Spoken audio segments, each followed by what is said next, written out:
నమస్తే, నేను మీ కుప్ప పద్మిని. ఇన్నాళ్ళు మీ సపోర్ట్‌ని నాకు అందిస్తూ, మీ ప్రేమని నాకు అందిస్తున్న ప్రతి ఒక్కరికి కృతజ్ఞతలు. ఇప్పుడు చూడబోతున్న ఈ వీడియో కూడా ఖచ్చితంగా మీకు ఉపయోగపడుతుంది. లైక్, షేర్ అండ్ సబ్స్క్రైబ్ చేసి మీ ఇష్టాన్ని అలాగే మీ సపోర్ట్‌ని నాకు అందించండి. అలాగే ఈ వీడియో పట్ల మీ అభిప్రాయాన్ని కామెంట్ సెక్షన్‌లో కామెంట్ చేసి నాకు తెలియజేయండి. నమస్తే. నమస్తే. Welcome to our channel. నేను పద్మిని. ప్రస్తుతంతో పాటు ప్రముఖ ఆధ్యాత్మికవేత్త, వాస్తు జ్యోతిష పండితులు, లలిత ఉపాసకులు, వాస్తు జ్యోతిష శిక్షణ నిపుణులు బ్రహ్మశ్రీ నానాజీ పట్నాయక్ గారు మనతో పాటు ఉన్నారు. మాట్లాడదాం. సార్ నమస్తే. సార్ శ్రీమాత్రే నమః. సార్, డబ్బులు ఇరుక్కుపోయాయి, ఎవరికో ఇచ్చాము మేము, డబ్బులు ఇరుక్కుపోయాయి అని చెప్పేటటువంటి బాపత చాలా ఎక్కువైపోయింది సార్. అంటే అప్పులు పెరిగిపోయాయని ఎలా అయితే చెప్తున్నారో, డబ్బులు ఇరుక్కుపోయాయి అని కూడా అలా చెప్తున్నారు. ఎక్కడి నుంచి వస్తున్నాయి సార్ ఈ డబ్బులు? జనాలకి అర్థం కావట్లేదు. డబ్బులు ఎలా ఇచ్చేస్తున్నారు ఒకళ్ళని నమ్మి? పోనీ అదేదో కొంచెం డబ్బులు కాదు, లక్షలకి లక్షలు, మళ్ళీ మాట్లాడితే కోట్లు ఇస్తున్నారు. ఇరుక్కుంటున్నాయి. ఎలా వాటిని మళ్ళీ బోల్డ్ అంత స్ట్రెస్ కదా, అసలు ఎలా రాబట్టుకుంటారో ఏంటో ఏమి తెలియనటువంటి అగమ్యమైనటువంటి పరిస్థితి. అయితే వాళ్ళ స్థాయిని బట్టి వాళ్ళు ఇస్తారు. ఇప్పుడు నేను అన్నట్టుగా లక్షలో కోట్లో వాళ్ళ స్థాయి. కొంతమంది ఇంకా కింద స్థాయిలో ఉన్న వాళ్ళు ఒక 4 లక్షలు 3 లక్షలు వేలల్లో ఇచ్చే వాళ్ళు కూడా స్టక్ అవుతుంది. ఎందుకు ఇది ఇట్లా మనీ అనేది స్టక్ అవుతుంది? ఎట్లా ఆ మనీ మనకి రిటర్న్ రావాలి అని అంటే ఏం చేయాల్సి ఉంటుంది? వాళ్ళ జన్మజాతకంలో స్ట్రక్ అయ్యే యోగం అని ఒకటి ఉంటుంది, గుర్తుపెట్టుకోండి. దీనికి నేను మీకు కొన్ని ఉదాహరణలు చెప్తాను. రెండు ఈ మధ్య కాలంలో కొంతకాలం క్రితం ఒక జాతకురాలు ఒక అతనికి డబ్బులు ఇచ్చింది. ఎట్లా ఇచ్చింది అంటే, వాళ్ళు ఏదో దేంట్లో వేరే దాంట్లో ఎందులో కరెన్సీలో పెడతాం, 1,00,000 పెడితే 1,00,000 వస్తుంది మాకు. సో అందుకని మేము 60% మీకు 40% ఇస్తాం. వాళ్ళు చెప్పడం ఏంటంటే, 1,00,000 పెడితే 1,00,000 వచ్చేస్తుంది ప్రతి నెల, మాకు 60 మీకు 40. లక్ష చెప్తానండి, ఏదో 1000 రూపాయలు వచ్చిందంటే ఒక అర్థం వచ్చేస్తున్నాను. కానీ వీళ్ళు నిజంగా వీళ్ళు తెలియక పాపం అక్కడి నుంచి ఇక్కడి నుంచి అప్పులు తీసుకొచ్చి వాళ్ళకి ఇచ్చారు. అంటే మోసాలు ఎలా ఉన్నాయి చెప్పడానికి మీకు, అంటే ఇంకెవరు మోసపోకుండా చెప్పడానికి ఈ విషయం చెప్తున్నాను. సరిగ్గా నెల దాటగానే ఇదిగో ఇస్తున్నాం అదిగో ఇస్తున్నాం 10 రోజులు తిప్పి, దాని తర్వాత ఇంత ట్రాన్సాక్షన్ జరిగినందుకు అకౌంట్ బ్లాక్ అయిపోయింది మాది, నేను అండర్ గ్రౌండ్లో ఉన్నా, మీకు ఎవరైనా ఫోన్ చేస్తే మీరేం చెప్పకండి, ఇట్లాంటివన్నీ క్రియేట్ చేయడం. వీళ్ళు ఏమనుకుంటాము, వీళ్ళ దగ్గర ఏ ప్రూఫ్స్ ఉండవు. ఆ ట్రాన్స్ఫర్ చేయించుకోవడానికి ఒక అకౌంట్తో చేసుకోరు, వీళ్ళు రకరకాల అకౌంట్స్తో ట్రాన్స్ఫర్ చేయాలి. అక్కడే మనకు అర్థం అవ్వాలా అర్థం మోసం ఇది మోసం అని, లేదంటే క్యాష్ ఇస్తున్నాము అంటే కూడా ఇది ఒకటి. అసలు ఎందుకు జరుగుతుంది ఇలాగా అంటే, వాళ్ళ పర్సనల్ చార్ట్లో ఒకటి మోసపోయే యోగం ఉంటుంది. అంటే చంద్రుడు పాడవుతాడు. ఎప్పుడైనా మోసపోయే యోగం ఉందంటే చంద్రుడు పాడవుతాడు. ఎందుకంటే చంద్రుడు మనసుకు కారకుడు.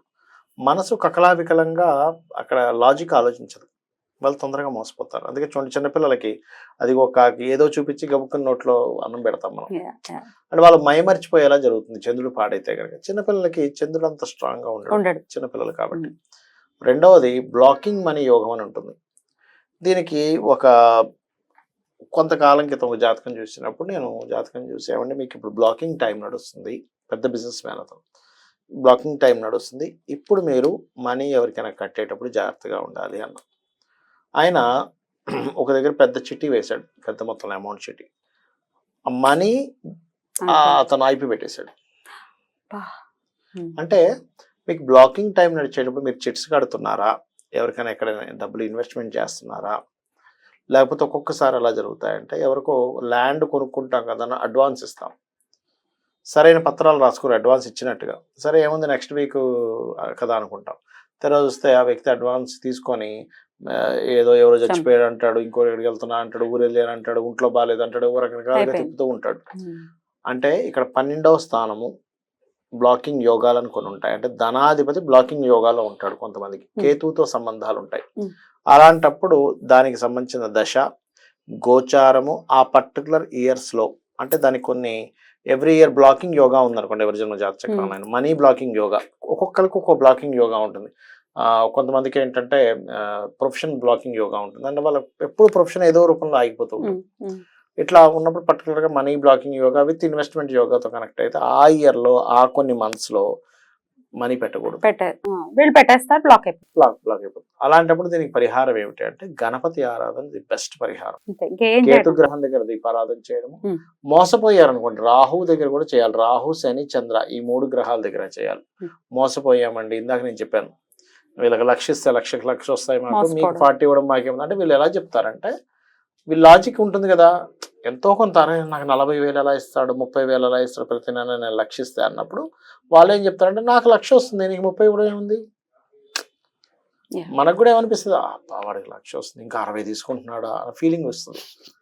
అంటే భ్రమపరుస్తారు అలా. Right. మొత్తానికి మొత్తానికి సున్నం అని కాదు, తెలియట్లేదు. తెలియట్లేదు. అట్లా అలా ఉన్న వాళ్ళకి అంటే వాళ్ళ లైఫ్ లో చిన్నప్పటి నుంచి కొన్ని స్టేజ్ లో వాళ్ళకి అర్థమవుతుంది నేను బాగా ఎక్కువ మోసపోతున్నాను అనుకునేటువంటి వారు ఒకటి గుర్తుపెట్టుకోండి, ఒకటి దుర్గా నామాన్ని స్మరించాలి. ఓం దుమ్ దుర్గాయ నమః. ఖచ్చితంగా వీళ్ళు మోసపోకుండా అమ్మవారు ఆపుతుంది. రెండవది శని, రాహు, చంద్ర ఈ 3 గ్రహాల దగ్గర దీపారాధన చేయాలి. ఇది పూరితంగా పోతున్నాయి డబ్బులు అంటే. కొన్నిసార్లు ఇన్వెస్ట్మెంట్ చేసి బ్లాక్ అవుతాయి. అంటే అట్లాగా ఒక పెద్దదేదో ఒక కమ్యూనిటీ హాల్ కడదాం అనుకుంటాడు, లేదా ఇల్లు కట్టుకుంటాడు, లేదా ఒక బిజినెస్ ప్రారంభిస్తాడు. అతనికి ఎక్కడో డబ్బులు వస్తాయి అనుకుని ఉన్న డబ్బులు పెట్టేసరికి అక్కడివి రావు, ఇక్కడివి ఆగిపోతాయి. మట్టి, ఇసుక, కంకర రూపంలో మారిపోయింది డబ్బులు. అది కట్టేసాడు, ఆ గోడను తీసి అమ్మలేడు. అవును కదా. ఇప్పుడు ఉట్టి ల్యాండ్ అనుకోండి అమ్ముకుంటాడు, సగం కన్స్ట్రక్షన్ ఉన్నదాన్ని అది అమ్ముతా అంటే కూడా ఎగ్జాక్ట్లీ దానికి value రాదు. అట్లా బ్లాక్ అయిపోతాయి. అలాంటప్పుడు వాళ్ళకి ఏంటంటే బ్లాకింగ్ యోగాస్ నడుస్తుంటాయి.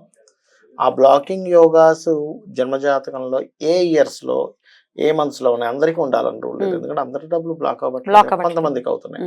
సో మీకు ఏమైనా ఉందా ఉంటే ఏ ఇయర్ లో ఏ మంత్ నుంచి ఏ మంత్ వరకు ఉంది, ఆ పర్టికులర్ టైంలో మీరు ఇన్వెస్ట్మెంట్స్ చేయకపోతే మంచిది.